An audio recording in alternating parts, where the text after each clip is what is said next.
ആഗോള രാഷ്ട്രീയ ഭൂപടത്തിൽ പശ്ചിമേഷ്യ വീണ്ടും ഒരു അഗ്നിപർവ്വതമായി മാറിയിരിക്കുകയാണ്.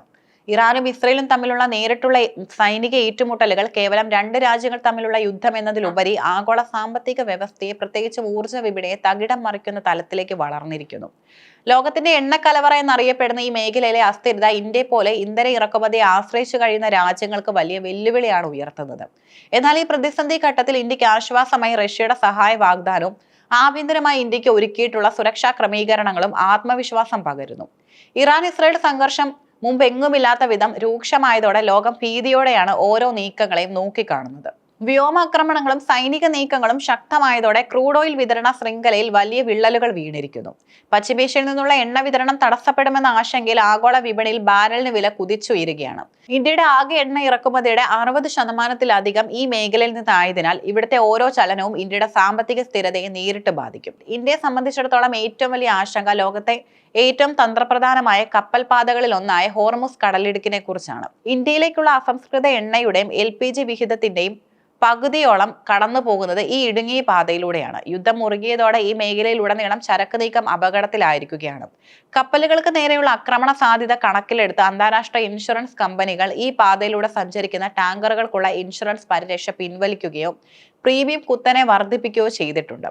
ഇത് കപ്പൽ വാടക വർദ്ധിപ്പിക്കുകയും തന്മൂലം ഇന്ധനവില ഉയരാൻ കാരണമാവുകയും ചെയ്യുന്നു. ഹോർമുസ് കടലിടുക്ക് ഇറാൻ അടച്ചുപൂട്ടുകയോ ഗതാഗതം തടസ്സപ്പെടുത്തുകയോ ചെയ്താൽ അത് ഇന്ത്യയുടെ ഊർജ്ജ സുരക്ഷയ്ക്ക് കനത്ത ആഘാതമാകും. പശ്ചിമേഷ്യൻ രാജ്യങ്ങളിൽ നിന്നുള്ള എണ്ണ വിതരണം അനിശ്ചിതത്വത്തിലായ സാഹചര്യത്തിലാണ് ഇന്ത്യയുടെ വിശ്വസ്ത പങ്കാളിയായ റഷ്യ സഹായവുമായി രംഗത്തെത്തിയത്. ഏത് അടിയന്തര സാഹചര്യത്തിലും ഇന്ത്യക്ക് ആവശ്യമായ ഇന്ധനം എത്തിക്കാൻ തയ്യാറാണെന്ന് റഷ്യൻ ഉന്നത വൃത്തങ്ങൾ അറിയിച്ചു. ലോകത്തിലെ ഏറ്റവും വലിയ എണ്ണവാതക ഉൽപാദകരിൽ ഒന്നായ റഷ്യയുമായുള്ള ഈ സഹകരണം ഇന്ത്യക്ക് വലിയ കവചമാണ്. റഷ്യ യുക്രൈൻ യുദ്ധം ആരംഭിച്ചത് മുതൽ ഇന്ത്യക്ക് കുറഞ്ഞ നിരക്കിൽ റഷ്യ എണ്ണ നൽകി വരുന്നുണ്ട്.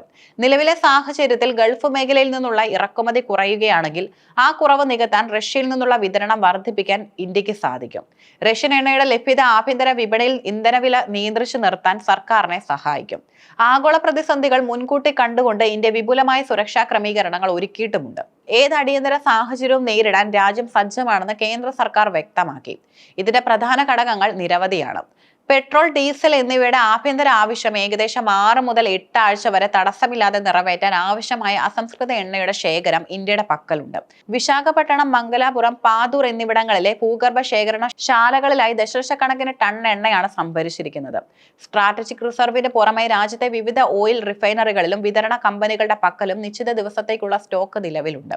ഒരൊറ്റ മേഖലയെ മാത്രം ആശ്രയിക്കാതെ ആഫ്രിക്കൻ രാജ്യങ്ങൾ, അമേരിക്ക, റഷ്യ എന്നിവിടങ്ങളിൽ നിന്ന് കൂടുതൽ എണ്ണ എത്തിക്കാനുള്ള നയതന്ത്ര നീക്കങ്ങൾ ഇന്ത്യ ശക്തമാക്കിയിട്ടുമുണ്ട്.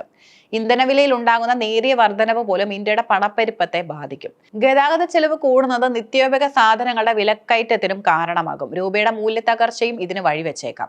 എന്നാൽ റഷ്യയുടെ സഹായവും ഇന്ത്യയുടെ കരുതൽ ശേഖരവും ഈ ആഘാതത്തിന്റെ തീവ്രത കുറയ്ക്കാൻ സഹായിക്കും. ചെറിയ കാലത്തേക്ക് എണ്ണവിലയിൽ സ്ഥിരത നിലനിർത്താൻ സാധിക്കുമെന്ന വിശ്വാസത്തിലാണ് കേന്ദ്ര ധനമന്ത്രാലയം. യുദ്ധം ദീർഘകാലം നീണ്ടു നിൽക്കുകയാണെങ്കിൽ ഇന്ത്യക്ക് ചില കടുത്ത തീരുമാനങ്ങൾ എടുക്കേണ്ടി വരും. അമേരിക്കയുടെയും പാശ്ചാത്യ രാജ്യങ്ങളുടെയും ഉപരോധങ്ങൾ നിലനിൽക്കുന്ന സാഹചര്യത്തിൽ റഷ്യയുമായുള്ള സാമ്പത്തിക ഇടപാടുകൾ തുടരുന്നത് നയതന്ത്രപരമായ വെല്ലുവിളിയാണ്.